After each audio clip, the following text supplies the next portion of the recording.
That is the foreplay to your vajay, is foreplay my mind and my heart. That means create safety. You create safety, we can get as nasty as you want. Otherwise, there's no access. As if he can make my body orgasm, because I've already had probably 200 of them within the safety that you created for me. That's what relationships are about. You've been penetrating my body. You've been seeing me naked. But can you see me vulnerably, heart space nude? Like what's up? What we doing here? Casually, I'm letting you go raw on me. You busting nuts in me. But when I show you my wounds, I'm toxic. Who's really safe here? Because I'm not safe because you got a good stroke. And most women ain't even satisfied from it. I'm safe because I know you can hold my heart with fragility. I can open up to you about things that I'm unsure about. I don't feel judged in your presence when I tell you I'm fucked up right now. You don't stonewall me or leave me because it's too much for you to handle. That's what relationships are about. They're not just about penetrating my body or you getting a good nut. That is what casual sex is about. That is what a one-night stand is about. That's not what they're about. That's why I love relationships. After all of my moving parts feel safe, then I want you inside of me. I have mastered celibacy. I have mastered not having casual sex, which I've never done anyways. I'm not sitting around here, and I say this, excuse my language, as some horny toad that just needs something to hump on. I'm a woman who's very in tune with how to regulate my emotions, my appetite, and my body. A lot of women you see on social media be like, we have needs. When I hit a certain age, hormones going crazy. Oh, they going crazy. They're going crazy. They firing off right now. I'm trying to sit on this thing now. Let me ask you a quick question as a man. I love that you said that. With a woman like me, with all of you said intimidation, she's not going to settle. What would you advise a man to do who wants me but feels all those things you said? He got to come get you because a real man going to come. Well, hold on. Where's my key word? Put the camera on. Tell him loud. Tell him to hug me, Dion. Hold on. Come. Dion said, Dion said, come get your girl. Come get me. I'm waiting to be hunted. I am. You got to understand. I am like Ruth. I am making myself huntable. Age and stage, she ain't playing no games at all. Like, so when you come, you ain't got to go back and forth for all this foolishness. She ain't gonna play like that. Like, she know what she want, and if she recognize it, she gonna comply. I don't mean that she just gonna lay down for you. No, you said it right. Don't backpedal. Say it again. She gonna comply. No. But I don't want them thinking comply means you just up. You know, no, comply means I'm gonna fully submit. I'm gonna fully comply. And let me go further. I will fully lay down for you. So I'm not a woman at my age who says that, no. My heart don't have a condom on it. So when I find that you I am fully laying down, complying, submitting, and laying down in whatever way you want me to lay down in. Right. And for the brothers out there, if y'all want real intimate, I'm going to go there, freaky, nasty, off the wall, very satisfying sex. Yes. Bring God in that thing first. No, I'm serious. Bring God, bring that woman closer to God. Bring that woman and implement his principles in her. And baby, you won't get her in the bedroom. You'll get God. And you know what God said? He said he could do exceedly, abundantly. The views expressed on this show today then you can imagine. reflect that of our guests. He would do exceedingly abundantly above all you could think or imagine. And so when you bring God into that woman's spirit, and y'all finally, I'm going to go biblically correct, after marriage. Yes. After marriage, y'all finally do your thing. Yes. She will be exceedingly abundantly all you could think of or ask for. And then it will be in a place of alignment and peace. Yes. And that's why I wait and I save my body, because I know that I don't want just a physical orgasm. There's other layers to that are way more satisfying than just an orgasmic physical experience. Over a year ago, I made a video on this channel about Cheyenne Bryant, and I talked about how she got pregnant when she was 14 years old and again when she was 17 years old, and she did have 2 abortions. This was not something I really heard a lot of people talking about, and it's also something that she doesn't talk about a lot. But I think that this is a very critical part of her journey and her story. I also believe that her being sexual very young, to the point of getting pregnant twice, has a relationship with her current views and perhaps even her current views about sex. Cheyenne Bryant has said some of the most egregious things. One of those things being that it is completely acceptable to strip down naked, get in a bathtub with, someone of the opposite sex. And if you have discipline enough, you and this other person will not have sex. She actually advises and encourages people to do this, because that is a way that you can test your discipline, in her opinion. She also has talked about someone praying over her, and this idea of this person who was praying over her, and she was getting so aroused at this prayer or at the thought of this person praying for her that this person almost prayed her panties off. Now, you can say that this all sounds like a joke. I think that she was just joking. She's funny. She has a sense of humor. But for people who have really listened to Cheyenne Bryant over the years, we know that she's not joking. She's very serious. And I want to talk in this video about certain aspects of her, who she is, her story, the allegations, and how a lot of these things, in my opinion, are pieced together.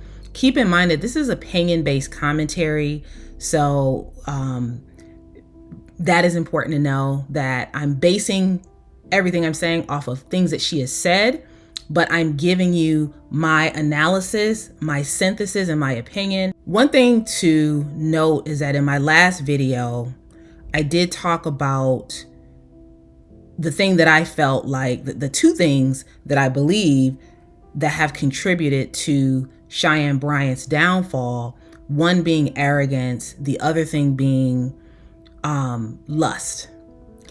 And to kind of double down on the latter, that is what I see with her, is a problem with lust. And, going back to high school, going back to her getting pregnant at 14 and again at 17, granted, there are women and people who have a similar story, but the difference is that Cheyenne tends to kind of brag about this decision she made to, have the two abortions. She brags and she talks about her decision making in her life in a way that exhibits a lot of cognitive dissonance. The reality is that she was someone who was sexually active very young. She was someone who people would probably call fast, the term fast that you would hear women, namely Black women, called, who were sexually active at a young age. And the reality is that even today, her current character exudes and exhibits qualities of this. Even when I look back at who I was in high school, although there are some aspects of me that have changed and evolved, at my core, I'm still the same person. So I think it's safe to say that perhaps at Cheyenne's core, she still is the same person who was having sex, unprotected sex, perhaps at a young age. Now she is a grown woman, and her rhetoric and the way that she communicates non-verbally and verbally is extremely sexual. Taking a bath together. No sex. Because you both have what the Bible says marriage requires, discipline. To take a bath together. Hey. And have a conversation. A little triggered over there? A little triggered? No, I just got to couch this. I got to couch this. Don't take that bath until y'all get that ring on there. Until you get that discipline, too. Yeah, dude, yeah. Discipline. Yeah, don't do it. Discipline. You're going to make me lose my license. Listen, she's talking to married people. It's different, a heightened level. Thank you. And let me say this. Yes. I'm also talking to unmarried people because Don't get in that bathtub. If you don't y'all get in that bathtub. Listen, if you have the true essence of discipline. Yeah, no, they ain't got it. But there are some men that do. Yeah. And let me go further. Because they must teach Tai Chi. Because you're supposed to save your chai tea, yes, which is really your sperm, yes, until you're doing something that's productive, fruitful, and will multiply. Get in the tub with a bathing suit on. Don't just get in there. Let me say this, ladies and fellas. Let me say these, ladies and fellas. A man who could bathe with you and be disciplined enough to not touch you is a reassurance for you. I did that with a man.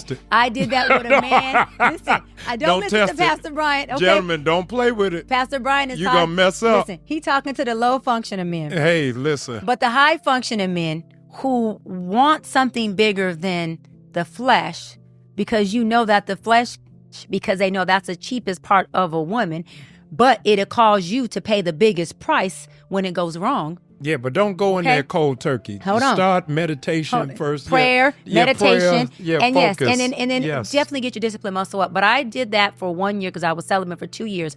I was dating a guy, and almost for about a whole year, we were bathing together, doing all the intimate stuff, nude together, sleeping together with no sex, no touching, none of that. When I say no foreplay of anything, and our intimacy was crazy. We never got to the place of intercourse, of sex, but it heightened our relationship to where sex became so overrated and so secondary for both of us that when we left our dating relationship, it actually enhanced and elevated both of us to a different place.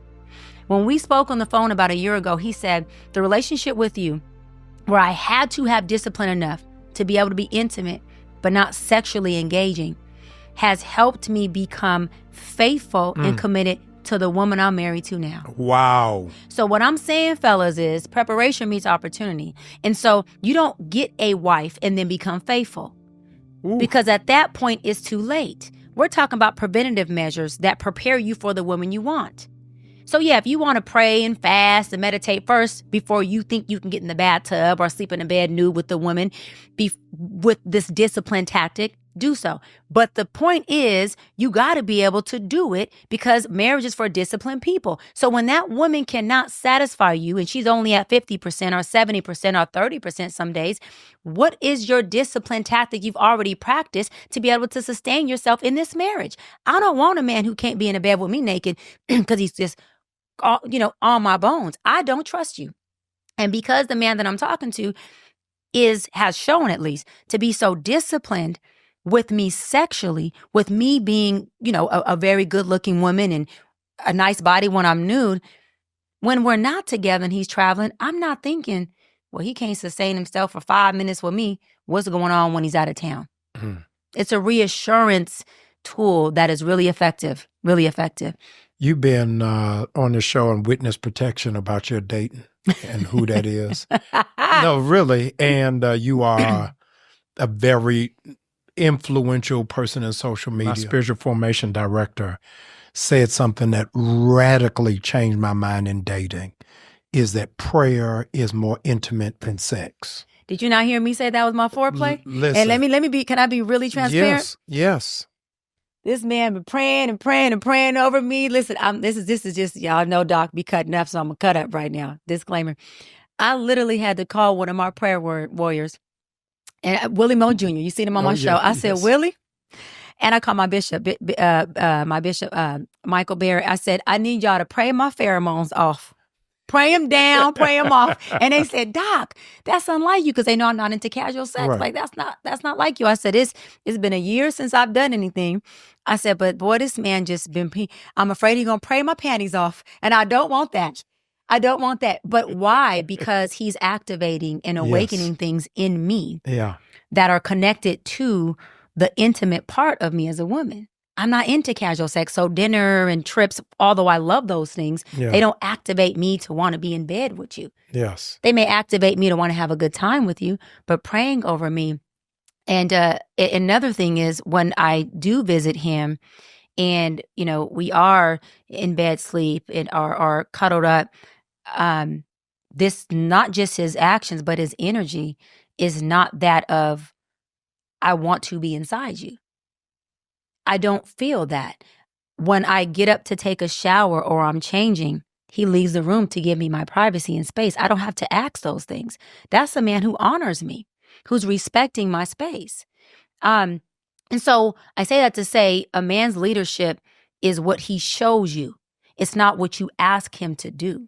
And there's a natural way that women, no matter how alpha she may think she is, or how unsubmissive she has never been, that a praying man or a man of God, a real man of leadership, will activate things in you that have you falling more in love with yourself than he will when you come into your softness of being a woman. A lot in this generation, Doc, don't know the difference between intimacy and sexuality. Come on. Can you unpack that? Because a lot of people really use Netflix and chill as a code word. But and Pornhub, I'm sorry. Yes. We just going to keep it real. Yeah, well, you have done it. You have done it today. You have done it today. I have had 2 asthma attacks with no pump, but help us. We're going to pray over them, Lord. We're going to pray over What is the difference between those two? And to break this down, again, I talked in my last video about her cleavage, and her showing cleavage. And this has to do with context. I have shown cleavage. Many women show cleavage, and many women dress sexy at times, but context is key. So knowing when to dress sexy and or when to show cleavage, all of that is going to come with maturity, experience, humility, and professionalism to an extent, and also emotional intelligence. And so I do see some, and I can't diagnose, but I do see what appears to be kind of like a poor mental health with regard to Cheyenne Bryant. And I'm going to get into this, and I recognize that this is a very sensitive topic. And so I'm not making this video to put shame on her at all, but I am making this video to highlight some things that often get glossed over in the Black community. So again, if this is triggering for you, I've already kind of opened up with a very sensitive topic about abortion. So if these things are things that make you uncomfortable, it's okay to click off. However, the interesting thing about Cheyenne Bryant is that she spends a lot of time analyzing and doing, quote, sessions with other people. But I've noticed how there's a lot to unpack about her life in terms of what she has shared. And a lot of that gets glossed over by her. And I think that some of the inappropriate behaviors and the inappropriate, perhaps, ways that she has dressed, a lot of that stems from her past. And I don't know why she doesn't, I don't know why she's not more forthcoming about her past. And again, that's being a young teenager who was sexually active, getting pregnant, and how that person who she was then, she perhaps is still that same person. Glammed up a bit, degreed up, allegedly, but still in some ways, she may still be that same person. That fast, quote unquote, lady, young lady at that time, grown woman today. And I call this having the Jezebel spirit, or you can call it being lustful. But it is something about her that did turn me off to hearing a lot of what she had to say. And again, I made several videos about her, but this video that I'm referencing, this was back in January 2025, when I told her in this video that she needs to humble herself. And a lot of the things that people are now talking about, I've talked about before, and no one was really listening because everyone was so enamored with her beauty. There's a saying that goes, how you do things anywhere is how you do things everywhere. And so we can't assume, and I don't believe that it would be safe to assume, that the fraud, the lying, the covering up, the defensiveness, all of that, I don't think it's safe to assume that we can confine that to just her career. It's possible that with just her career, she has not been honest. It is also highly possible that that level of deception has spilled over into other areas of her life. And she has given us, the public, information about her life, her engagements that she called off. Again, I mentioned her having the couple of abortions, but I guess my question is, and this is the sad part about when you're dishonest, is that people then start to question you as a person. If you're dishonest in one major area, you start to kind of lose credibility all around. And so that is something that I think we need to look at. Another thing we should look at is, just because we see someone posting on social media and we see someone who's a public figure that looks the part and appears to be excelling in their career, it doesn't necessarily mean that their life is together. Just because Cheyenne Bryant is visible and on your feed, your timeline, and you're seeing her name everywhere, you're seeing videos about her, this is of course before all the scandalous allegations, it doesn't necessarily, there's not always a correlation between someone being visible and someone being fulfilled and happy in their life. Someone can be incredibly visible and appear to have this grand life. That same person could be suffering on the inside. I say that as someone who some of the worst things have actually happened to me since I have been on YouTube. So my whole life, and I've had a good life, but I've had some challenges in life. But in the last 4 years, since I've been making YouTube videos, I have had some of the worst things happen to me. And like I said, I've had some great things happen too. But I say that because I don't want us to confuse visibility with fulfillment and happiness, with joy and a good life, right? You can be visible and you can also at the same time be miserable and incredibly miserable. And I'm not saying that Cheyenne Bryant is miserable, but I am saying that based on many things that she has said, and the way she has moved, it has left me to draw the conclusion that there are some major issues that she's having. And a lot of this appears to be overcompensation.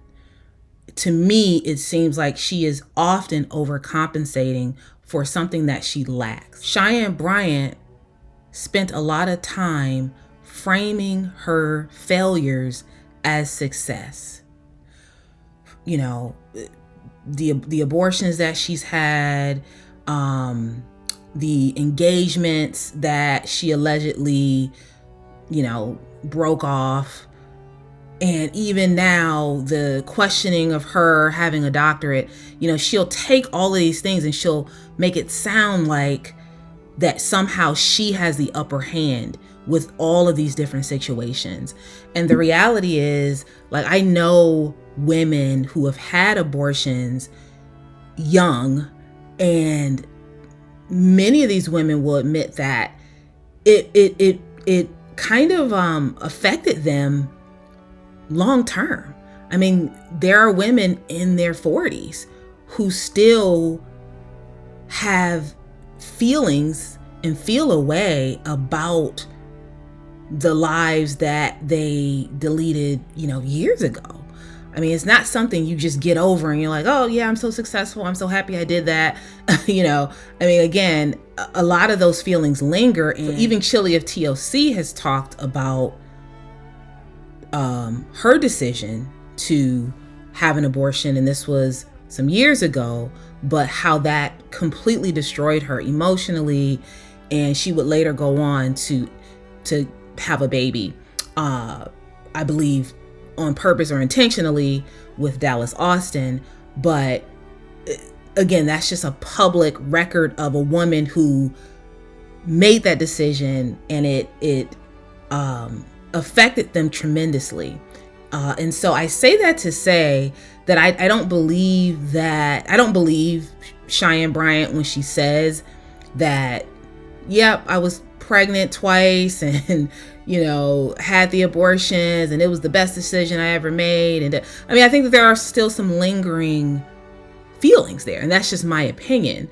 And then again, I'm basing that off of how many women struggle with that, and it might not hit them until years later. That is something that they, and maybe not necessarily regret that decision to delete, those lives, but more so just wrestling with that the choice that they had to make. I just don't care. I don't care.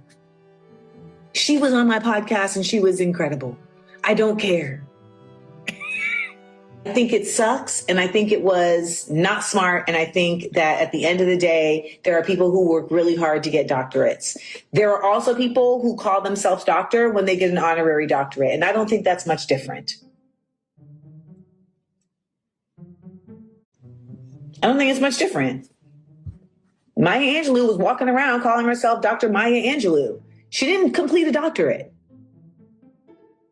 Some university gave her a doctorate. Which university was it? Was it Spelman? I think it was Spelman. So I just don't. Yeah, Maya Angelou had an honorary doctorate. She didn't complete a doctoral. She didn't do doctoral study. It's like faux rage to be like all up in arms about this one person. So someone here said, this one person is influencing vulnerable Black people and therefore they are causing harm. It's funny how you can hand wave that away so callously. How is she causing harm? How is she causing harm? Is she giving bad advice? Is she invoking folks to harm themselves? How is she causing harm? She is falsely using a title to give people, to endear people to trust her more. That's whack.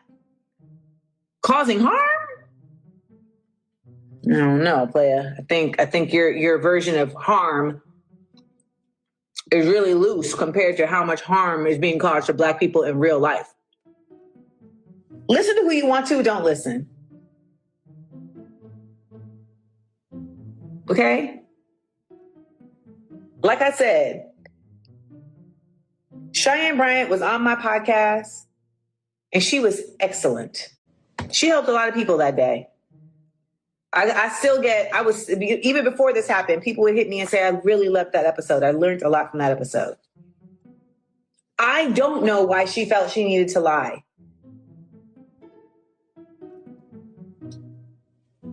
I don't. And I think that that's something she should talk to a therapist about, because I'm sure that there's actually something very legit at the root of that. But ultimately, she's empowering people. She was empowering people. Everything I've seen with her has been her empowering people and saying to faces that they needed to hear that weren't trying to hear it.